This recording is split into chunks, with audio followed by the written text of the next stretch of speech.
So a huge welcome to you all. Thank you so much for coming here today. I'm sure there are plenty of other things you could be doing with your Saturday afternoon.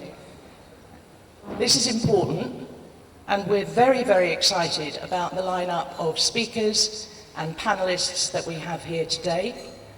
Professor Rupert Read, over here, who, by the way, has brought along a selection of his books over there on that table. And Rupert very kindly isn't charging any fee or expenses for today, so maybe buying a book is a way for you to show your thanks to him and your appreciation. We've also got Ruth Allen, co-founder of Climate Emergency Centres UK, and we have Catherine Ross, who's a trustee of Sustainable St Albans, where we are today. And Ruth and Catherine will both be illustrating, I think, some great examples of local community resilience and how to build that. So, who are Heart Community Group then? We are a Hertfordshire-wide community group, and we're all focused really on local community resilience, those three words. We do a whole mixture of things: awareness, advocacy, and also contribute practically and emotionally to building community resilience with all sorts of people. We run workshops and retreats. Everything that we do is free, and we also support people one-to-one. We're really trying to build a network across the county of caring people who are learning from and with each other to adapt to what's coming. We believe adaptation is as important now as mitigation. And if you're not clear, those of you who may not be clear about the distinction, this is an analogy that we often use. So imagine you're driving a car too fast and you're about to hit a brick wall. You've got two tools as the driver. You've got the brakes, which will slow the car down, and that's mitigation. Anything we do to reduce emissions. But you've also got the airbags, which will cushion people and nature when it crashes. So that's adaptation. So we, of course, need both. It's not adaptation or mitigation, it's both and. This cartoon is probably a really good summary of what Heart Community Group is all about. This is a quote by Rob Hopkins, co-founder of the Transition Movement. If we wait for government, it'll be too late. If we act as individuals, it'll be too little. If we act as communities, it might just be enough. So why are we here? What's today all about? Well, sadly, as a species, we've left it too late. The climate emergency is here now. It's not some far-off future. We believe there's now zero chance of keeping our warming below 1.5 degrees, and we can no longer prevent many of the consequences of climate change. You probably know the last 7 years have been the warmest 7 years on record.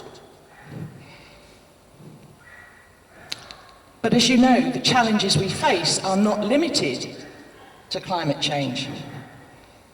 We have a whole plethora of interconnected predicaments, which include climate change, but are not limited to them. We have the collapse of biodiversity, ecosystem loss.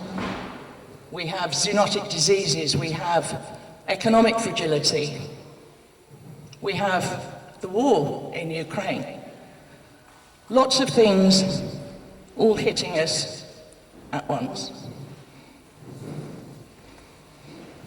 Later on, if you want to, you see that pinboard over there with all the multicoloured strips on it. I just did that yesterday. This is just a snapshot of headlines from the last week, some of them from yesterday. We tend not to see these in the mainstream media, but we make it our business to find out about this stuff. Most of those are concentrated on Europe and the UK, although it's much, much worse in other parts of the world, of course, especially the global south.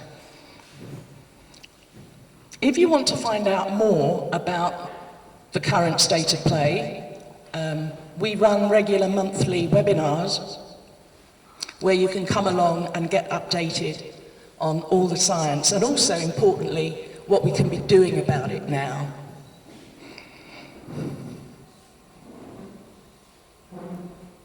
I love this quote from James Baldwin. "Not everything that is faced can be changed, but nothing can be changed until it is faced." So we believe in heart that we should be telling the truth, but not going into despair and throwing up our hands and saying it's all hopeless. It isn't. There's still a great deal that we can be doing to adapt, to prepare, to become more resilient, both as individuals and mostly as communities. So today, I think, is a moment. I don't know how many of you listened recently to the Radio 4 series on climate tipping points, it was called. And one of the last episodes was called Tipping Points in Society. And I loved the quote there from Alex Steffen, climate scientist. He said this: "Imagine you could jump into the future now. It would be obvious, if you could, that the moment we're in right now is an inflection point. There's a huge gap between what most of us understand about the planetary crises we face and the magnitude of those crises. But the good news is that hundreds of millions of people are in the process right now of going through that recognition of reality. And once that happens, there's a very real possibility of transformations in our economy and our politics and our way of life that seem impossible today. So this is a moment. And you've chosen to be here. Understanding and acknowledging our responsibility as stewards of this planet, I believe, is our greatest task, but we can't do it, none of us, alone. We want to help each other face it, to stand tall and look at it with eyes open, but from a place of resilience, clarity, love, compassion, and creativity. And that's really what this afternoon's all about.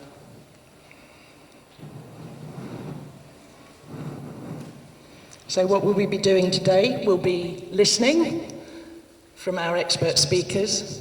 We'll be talking, we'll be sharing ideas. We'll be connecting, swapping contact details. And towards the end of the afternoon, there'll be a panel discussion up here. And we're delighted to say, as well as the speakers, we'll also be joined by Daisy Cooper, MP of St Albans, and the Deputy Leader of the Liberal Democrat Party. So throughout the afternoon, you may want to reflect on some real doozy questions you can be asking that panel later on. What will happen after today? We'll be sending you, in the coming days, next steps, ways that you can get involved if you want to, details for our upcoming Heart Community Group events. We've got a load of really great events coming up. We'll be sending you Emma's graphical recording of the day and also Brian's film of the day.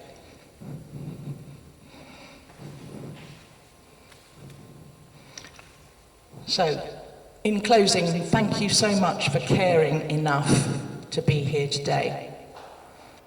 And now it's my great pleasure to introduce Professor Rupert Read, strategist, author, deep thinker, systems thinker, and wonderful human being. Let's give him a round of applause. Thank you.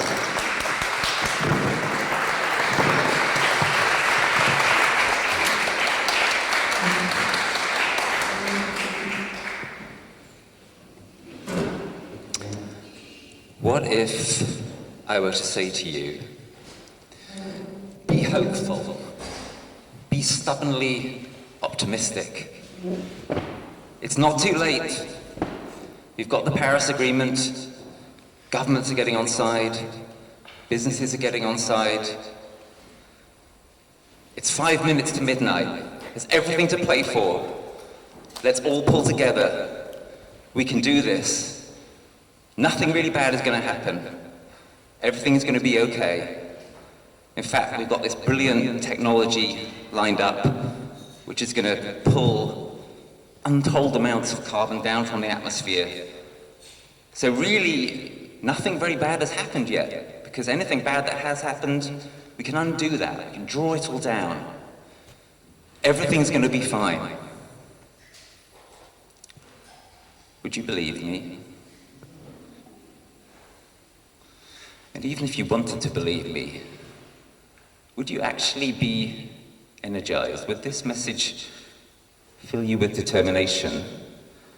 Would it make you more capable of acting? What if I were to say to you, it's over. We're fucked. We're doomed. There's nothing we can do. We've left it too late. Governments have completely done it in. There's nothing we can do.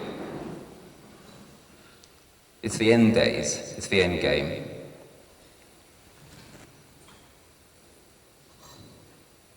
Would you believe me? And even if you did believe me,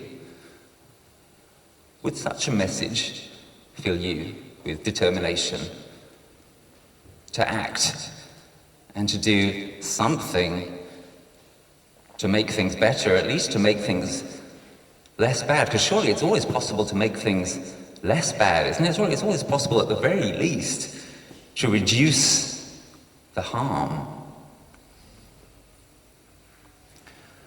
What if I were to say to you,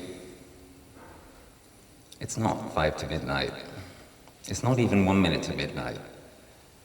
It's 5 past midnight. But here's the good news. It's only 5 past midnight. It's not the end of time. It's not the end days. It's not all over. There's no proof that we're actually doomed. There's no proof that human beings are going to go extinct, or that there won't be any future civilization. You have been very badly let down. We are no longer in the safe zone. That's true. We are in the age of consequences. Very bad things are happening already. Worse things are going to carry on happening for a long time. The 1.5 degrees that the 5 to midnight people keep talking about, that is gone. We were told that we needed to stay below 1.5 degrees to stay safe. We're not safe any longer. You've been let down. Your trust has been betrayed. We cannot trust our leaders to lead us through this. We may have to do it ourselves. What if I was to say something like that to you? Would you believe me? Yeah. And perhaps even more important, would it be a platform from which you could develop some agency, some sense of what we can do together, some sense of, based on reality, based on a hard look into reality, what we can do together in this situation to deal with this terrible, unprecedented crisis that our so-called leaders have dropped us into? Would that give you some sense of a potential collective agency and perhaps of determination to do what we can? Yeah. Good, because that's what I'm going to be telling you. That's where we are. It's 5 past midnight, but the good news is it's only 5 past midnight. The Pollyanna people, the 5 to midnight people say, it's not too late. The doommongers say, it's too late. But neither side asks the requisite question. Too late for what? And not too late for what? So there are plenty of things it is now too late for. Yeah, that's true. It is too late for a smooth transition. We are in for a very bumpy ride. It is too late, tragically and appallingly, to stay in the safe zone, to stay below 1.5 degrees. It is too late to trust that others are going to sort this out for us. It is too late to outsource this to the so-called leaders. And in fact, even some of the scientists have let us down because they've been pretending that everything is going to be fine and the process can be trusted. And actually, it's too late for that. But there are many things also that it is not too late for. It is not too late for there to be a human civilization that can be sustained. It is probably not too late for us to transform this civilization into a better one without enduring collapse. It is probably not too late to stop us going over 2 degrees of global overheat, which will be a lot better than not stopping ourselves from going over 2 degrees of global overheat. It is not too late, it is never too late to reduce harm. It is never too late to do the right thing, regardless of outcome. We can't control the outcome, but we can control how we act, we can control how we behave towards each other, we can control what we attempt to do, what we aim for. It's never too late to do the right thing. It's never too late to preserve our dignity. It's never too late to work together for a better future, or if not a better future, at least a less bad future than will otherwise come if we don't act together. So whenever you hear anybody say, it's too late, or it's not too late, make sure they specify for what, because that's where the real questions begin, and that's where the real work begins. Letting go, sometimes very painfully, of the things it is too late for, and striving with determination together for the things it's not too late for. So that is where we're at, and that is why we're here today.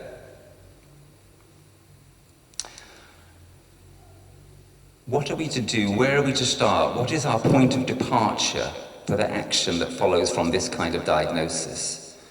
From the painful work of accepting the 5 past midnight truth. People sometimes say to me, Rupert, what can I as an individual do? And I say, don't be an individual. Individual action alone is going to be too little. It's important, but it's not important enough. It's not enough. Work on the micro level alone is no way it's going to be enough. But what about the macro level, the level of states? Hugely important, right? Much that we can do with our vote. For example, this conservative cabal has to go. Encouraging news from the by-elections the other night. We need also to have many more votes for politicians such as Greens who really do take this issue, the determinative issue of our time, seriously. And all other politicians of good faith who are serious about putting this front and center. Of course, what happens in politics, in democratic processes, in governments is important.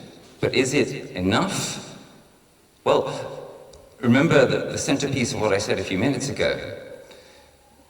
Politics as usual is exactly what has let us down and continues to let us down.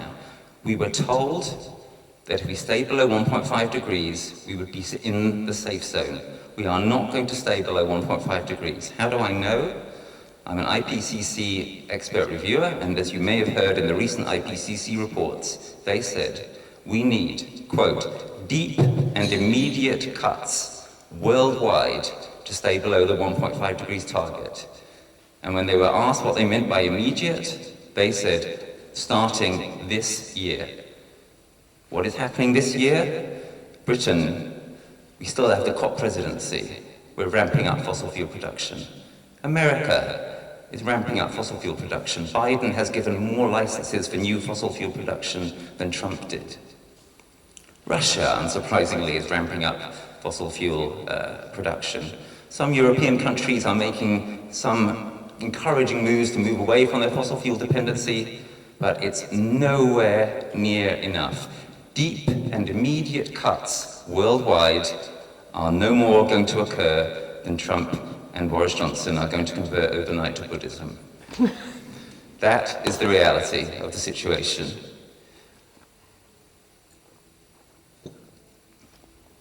So we cannot trust governments to hold this. They are the ones who have let us down the most of all. And what that means is that, of course, it's absolutely important that we work at the political level, we work on policymakers, we work, some of us, to become elected politicians ourselves. It's very important we use our vote widely. It's very important we participate in politics much more widely and deeply than that. Politics is not about voting alone. But to expect that states alone are going to sort this is, well, it's the old definition of insanity, isn't it? It's doing the same thing over and over again and hoping for different results.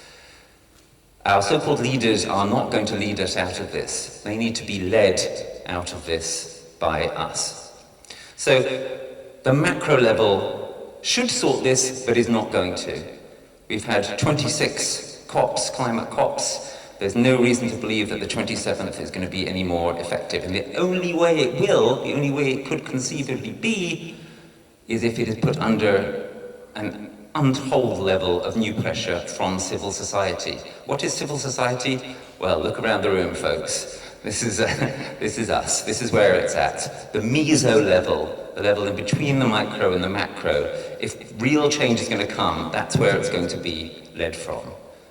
And I want to suggest to you in particular two venues, two aspects of that meso level which are going to be of critical importance. One is geographical communities, where we live. Right? People in their neighborhoods, in their parishes, town councils, etc. People on their streets, people perhaps banding together to grow food together, to give ourselves some kind of buffer against the terribly dangerous times that are coming.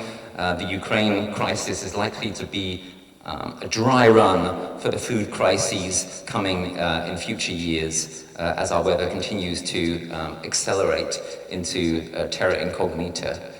We need to be organizing where we live together as we've never done before, at a scale that we've never done before. And it's very encouraging that that is going to be, as I understand it, the #1 topic here this afternoon, and that the speakers who follow me will be talking quite a lot about that. What we do together where we live is going to be potentially determinative of whether or not we have a future.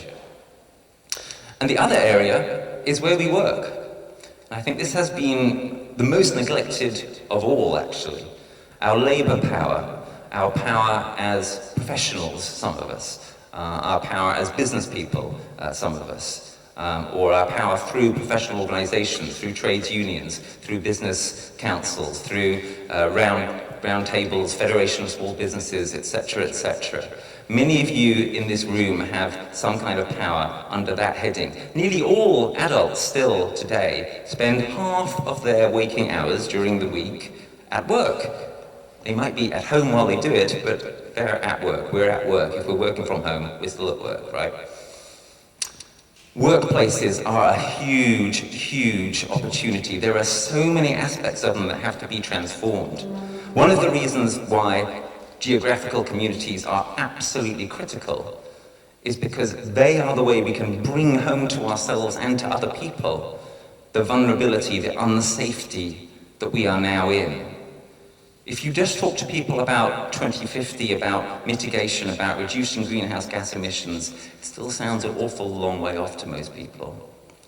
If you start saying to people, you know what, we're going to grow more food right here, right now, together, because we're worried about the vulnerability that we're entering into with Ukraine, with these weather crises that are exploding, with the growing instability around the world, partly as a result of the endlessly ramping up climate crisis. If you say that to people, and if you show that you mean it by actually doing it, then a mind bomb starts to go off in people's heads. Wow, it's really happening. People mean it. They mean it. They're not just talking about some far-off distant date. They're talking about now, and they're doing something about it. It changes people's minds. The same applies in businesses. There's a whole agenda of adaptation and resilience for businesses, for institutions, for workplaces. How reliable is your supply line? How reliable are your premises? Yeah, I was speaking recently to a green-leaning food business. They had an interesting experience last summer in the brief heat wave you may remember we had last summer, quite severe heat wave. They're a food business, right? They rely on refrigerating things and transporting them and so on. They found out that their air conditioning cut out at 34 degrees centigrade. It just simply stopped working at that temperature. It's designed to work in temperatures up to 34 degrees. That was an interesting revelation for them. That showed them something about their lack of resilience. This is what adaptation actually means. It's a whole agenda. And then there's a whole agenda of mitigation also for businesses and institutions and workplaces. Everything from where is your work located? What are you doing to reduce commuting? To what is your product? Is it making the world a better place? What are you doing with your profits? What are you doing with your lobbying power? This is absolutely critical. Lobbying is not something that businesses do as a sort of accident or a sort of voluntary additional activity. It's a central part of what they do, right? It's how they give themselves a good working environment and how they put themselves in a position to get an edge on others. Traditionally, what most businesses have lobbied for is regulatory exemptions, loopholes, lower taxes, etc. Now just imagine for a second that you had a group of businesses and then a large group and then a larger group that were lobbying for the opposite. Imagine them lobbying for a higher level playing field for everybody. Imagine them saying, we want to be taxed more in such and such a way, such that you will act with the proceeds to defend us against what's coming down the track, to help us to mitigate, to help us to adapt. That again would be a mind bomb. That would be a real story. That would be man bites dog territory. Yeah? If businesses were to turn around and say, we are ashamed and furious that governments have let us down. We want you to regulate us better so that together we have a future. So many aspects of where we work that require to be changed. And we can change them.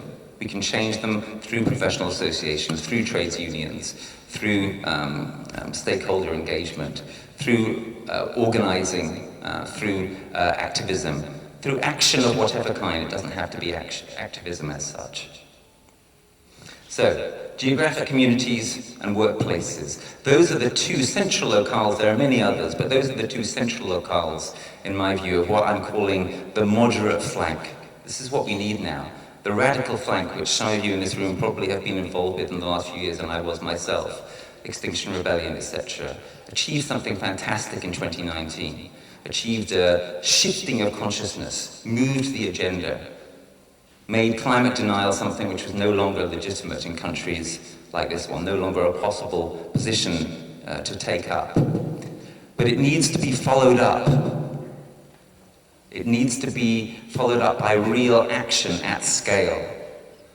And that's why we need what I'm calling a moderate flank. That's why we need people to take action at scale, in real geographic communities, in workplaces, to make it real, to make it happen, to make those changes. We cannot rely on governments to do it for us, but if we lead from the ground up,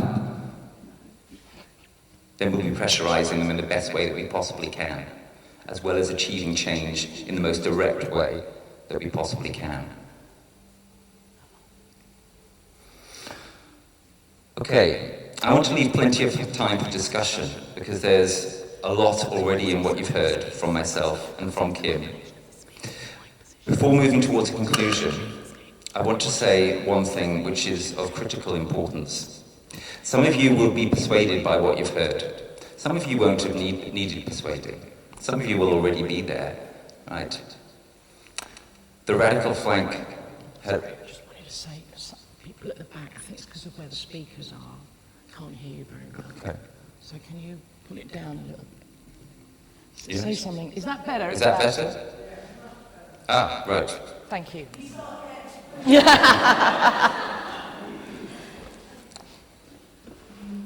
The radical flank, as I say, has moved the agenda. It's made space for there to be a moderate flank of the kind that I've just outlined. Many of you will already be feeling it. The 5 past midnight story is, I would argue, our best basis for encouraging more people to feel it and to really understand and to really take it in and to really be determined and motivated to make the changes that are necessary. But if you need further reason to take the kind of action that I've started to sketch here and that you'll hear more about as this afternoon progresses, then I want you to consider the following. I want you to consider where we may be at in about a generation's time, in about 20 years' time. And there are various possible futures depending on what people like us do. In some of these futures, things will be kind of okay, we'll be muddling through. In other of these futures, things will be very dire. We don't have full control over whether either of these things happen. We can try to influence things in the direction of one or the other. What we do, as I started out by saying, have control over whether we try to move things in one of those directions or the other. And there's something else that will be happening in about 20 years' time, which is that the younger generation will be coming to us, and they'll be looking for a new kind of reckoning themselves. And if things are very dire, they'll be asking you, what did you do while there was still time?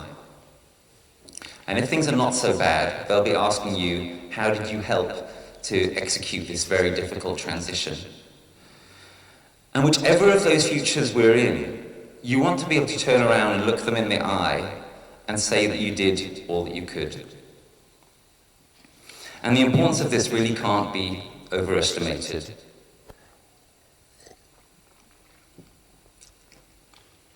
The only thing that our children and our nephews and nieces and our grandchildren are going to be asking us in 20 years' time is, what did you do while there was still time? Or how did you help to make that transition? They won't be interested in anything else. Most of the minutiae of present-day politics, for example, they will have no interest in whatsoever. They will only be interested in this question. And you will either be in a position where you will be feeling ashamed of the inadequacy of your answer, or you'll be in a better position.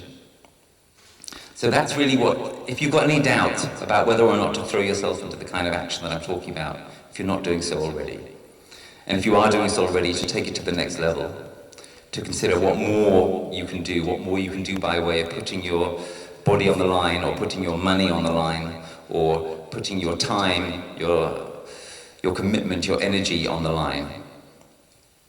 When you're coming to ask yourself about that, consider whether you are determined to be in a position to not feel ashamed in front of the younger generation. And the alternative is pretty great, actually. The alternative is that win or lose, whether things are really shit or whether they're kind of okay, you'll be able to feel proud. Wouldn't that be just great? To be able to look them in the eye, put your hand on your heart and say, I really did what I could. Whether things are quite good or very shit, wouldn't that be great? To be able to be proud. So what are we waiting for? Thank you.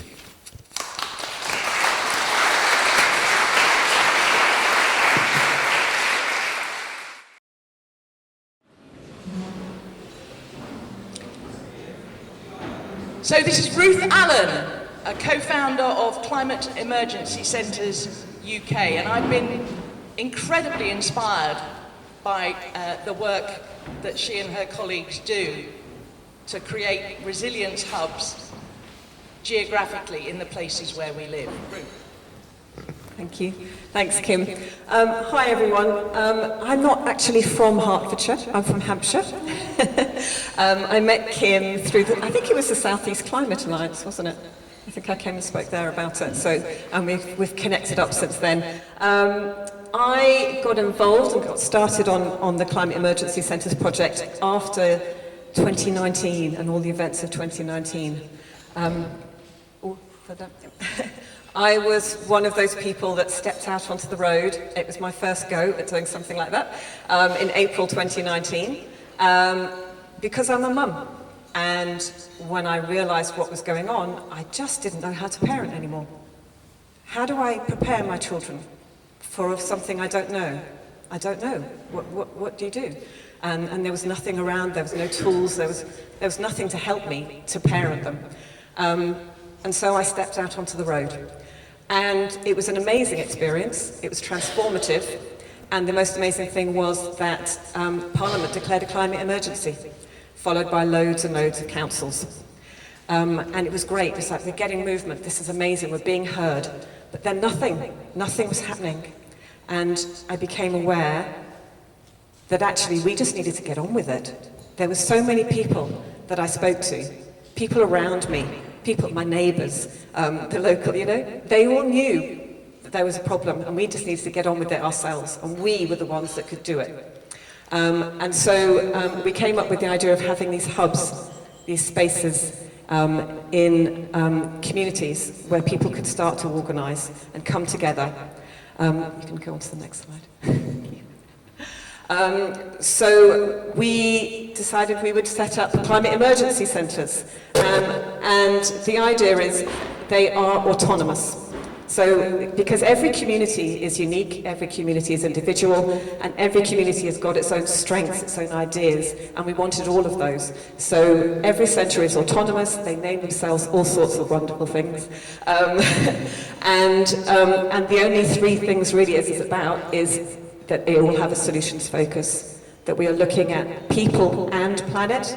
This isn't, as Rupert and Kim spoke about, this isn't just about the climate, this is about everything. There are multiple crises going on, and we already know that, we're all feeling it. When I speak to anybody, they may not see it purely as climate, they may not see it purely as social, but they see those things, they're feeling it. And so we need to be dealing with all of that. If we're going to get anywhere, we need to be focusing on all of that.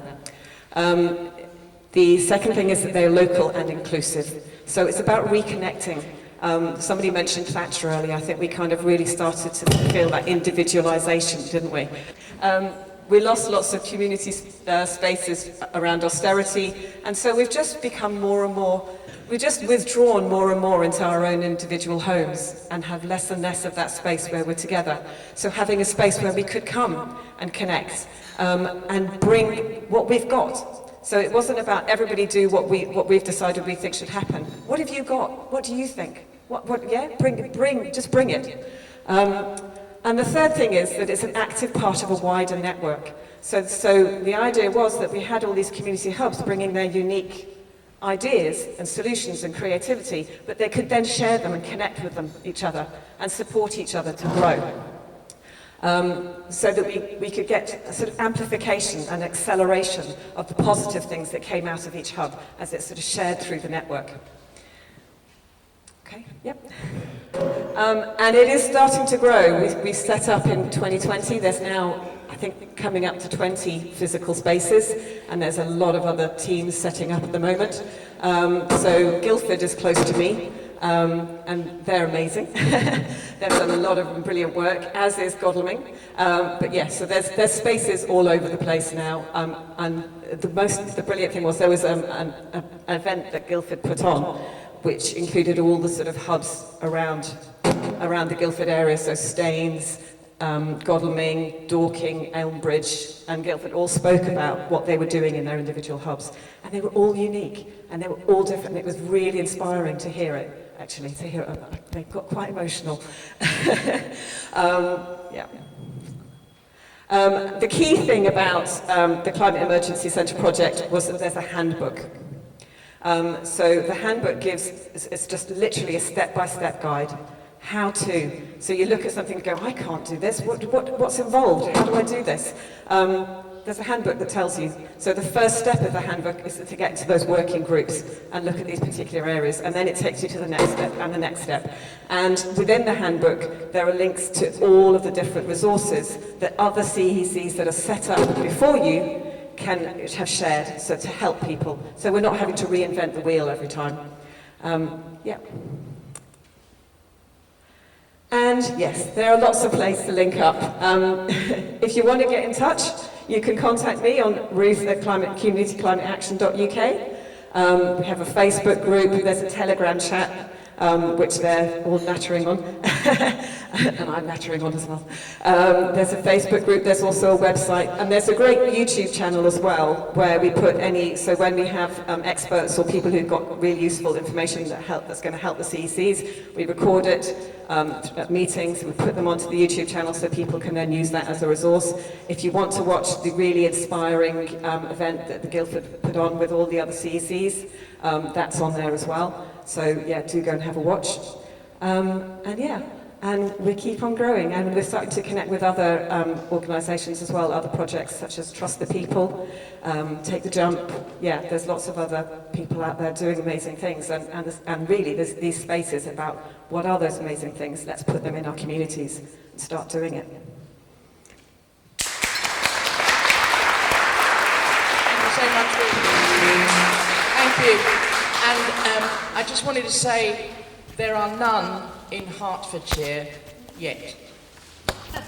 So if anybody's inspired with this idea, then maybe the group to join later is Ruth's group. She's going to be having a group specifically for climate emergency centres or local resilience hubs. Thank you very much.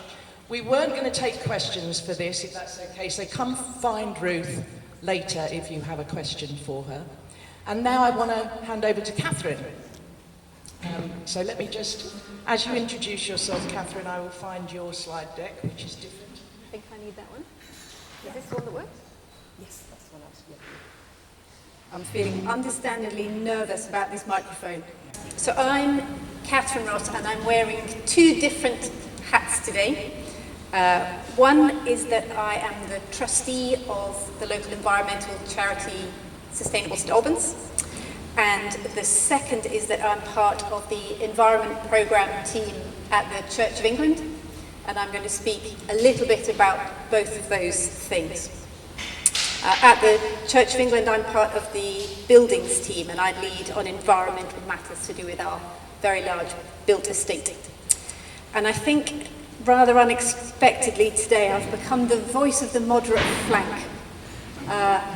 Not a term I'd heard before I started preparing for today's event. Sustainable St Albans and myself, we're environmental practivists rather than activists. I care very deeply about these issues, but we're not people that go and chain ourselves to things and get arrested. We work with the systems that we have, trying to engage people, trying to ensure that they take action. These activist-practivist discussions are very real. They're very real in my household because my eldest daughter has become involved at times with XR Youth, and so those very discussions have taken place across our dining table. And the conclusion I think certainly I've reached is that create enough change fast enough, we need a lot of both. So who are Sustainable St Albans? We are a registered charity with a clear environmental purpose. We're best known in this area for running the Sustainability Festival every year, where we coordinate around 100 different events run by lots and lots and lots of different groups in the district, and we coordinate that and pull it into a programme so that we have a vibrant festival, all focused around sustainability once a year. But we also have a wide range of year-round projects, and I'll touch on a few of those as I go along. We are constantly trying to find the right balance between recognising the seriousness of the crises that we face for climate and for nature, but trying to find ways to respond in positive, practical, action-oriented, community-led ways that engage people and make them want to take action, not disengage from the issues. We are non-political and almost entirely non-campaigning. We're volunteer-run, no permanent staff yet. And Rob Hopkins earlier was mentioned with that wonderful cartoon and that quote saying, if we act as a community, we might just have time. So we are part of that transition network, of which there are well over 1,000 different transition initiatives around the world. I think that's where I say next slide, please. So, Sustainable St Albans, we are primarily focused on climate mitigation, on carbon cutting. For example, we ask people to sign up and take one of these 16 high-impact steps shown here from the UN-endorsed Count Us In framework. But we're not here talking about mitigation really today. So talk to me about it later and pick up one of our action cards, which are on the table over here. Whilst we generally pour our energy and motivation into climate mitigation, stopping carbon emissions rather than adaptation, we totally understand the reality that society needs both, and that they need both at speed and at scale.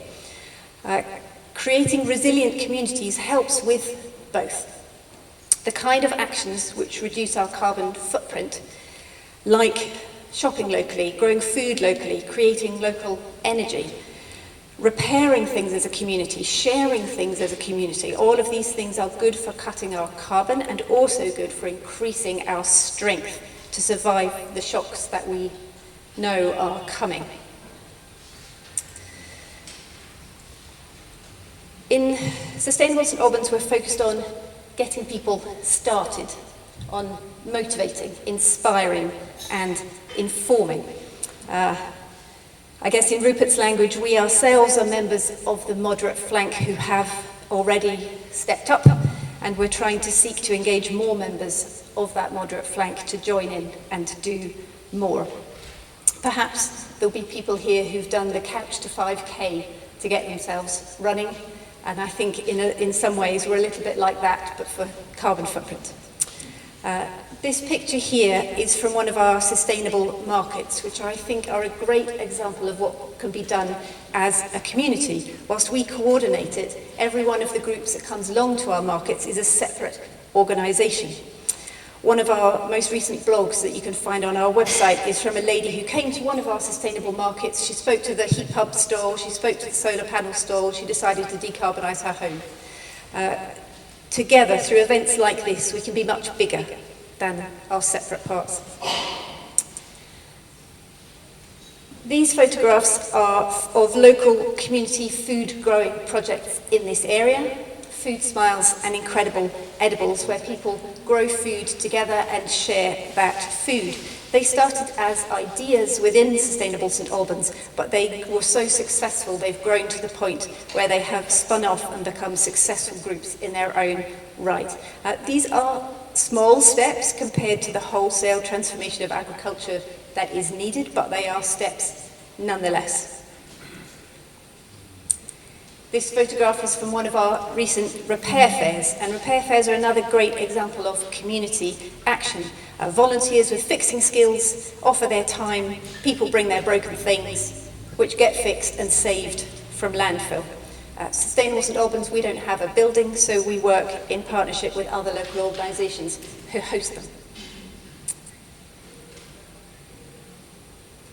Two more examples. Our thermal imaging camera project enables people to borrow one of our cameras and spot the heat loss from their homes. And the Solar Streets project, which offers low-cost solar installations on the basis that near neighbours have installations around the same time, so the scaffolding costs are reduced. I could tell you more. These are some of the examples of how community groups in this district are coming together and doing more than they could as individuals.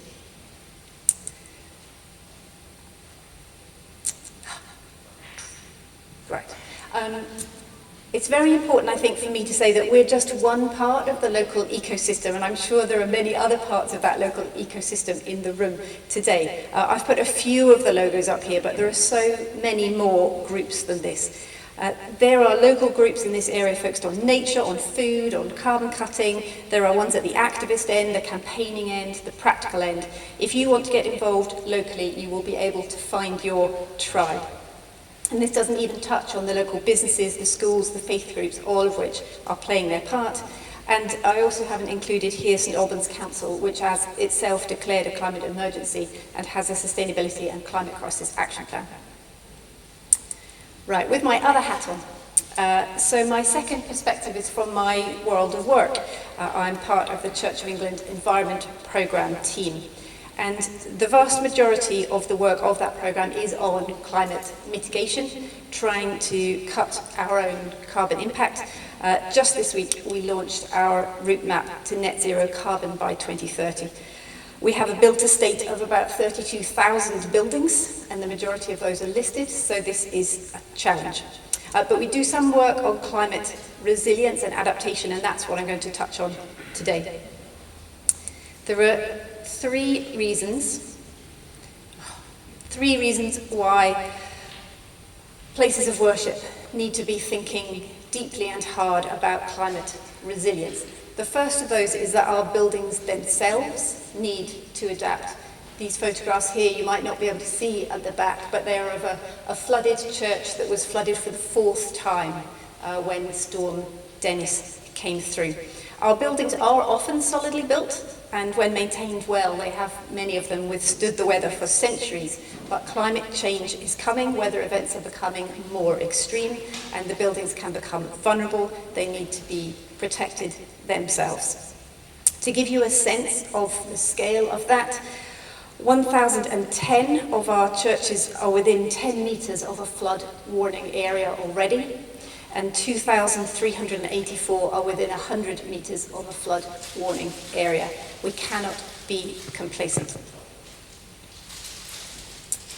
The second reason I think that places of worship should really be engaging with climate resilience and climate adaptation is that by planning ahead, we can offer practical support to our communities when extreme weather events come. Places of worship can offer warm rooms on cold winter days, especially to people who can't afford to heat their homes. They can offer cool spaces during heat waves, because often the high thermal mass of our buildings mean that they're cooler inside. And we can act as flood relief centres. But that requires planning ahead and very practical thought about things like, when 400 members of our local community come and take refuge in the church because the village is flooded, as has happened, where will the portaloos come from? How will we cook for those people? Where will the beds come from? Planning ahead about very practical ways to support the community. And the third reason, which is outside of my normal sphere of thinking about our built estate, are the deeper issues around the fear, the loss, the grief that people feel as they tackle and understand these issues, and finding ways to come through that to places of hope. And places of worship can be, they aren't always, but they can be the places where those conversations that are so needed can take place. There are also questions that faith organisations can have a voice on about what kind of society we want to be as this change comes. As the global south becomes unlivable and 2 billion people seek safe places to live, do we want to be the kind of society that puts the walls up or opens our arms? Issues around climate justice, and there are so many difficult issues around that. Those are things that faith organisations can have a voice on in the public square.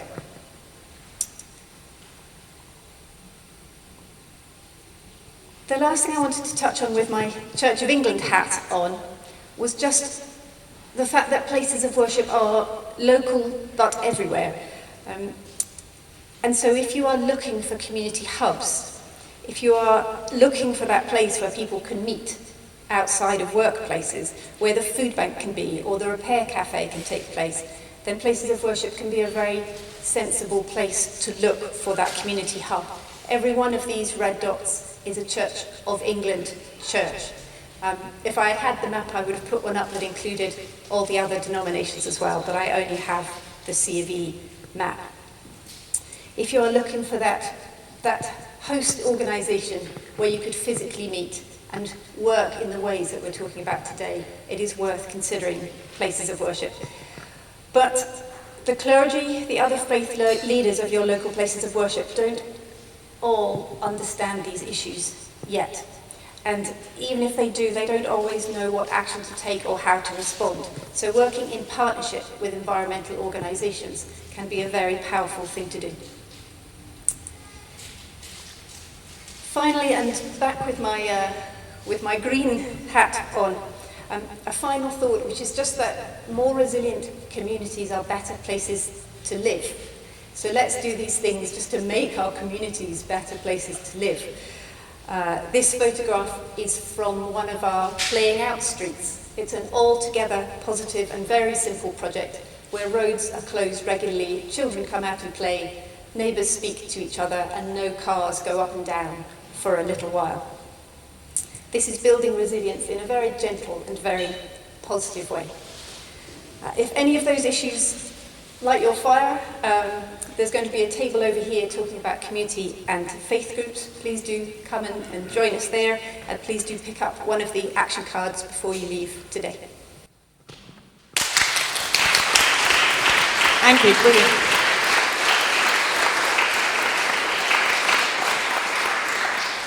Thank you. Thank you for everything you both do.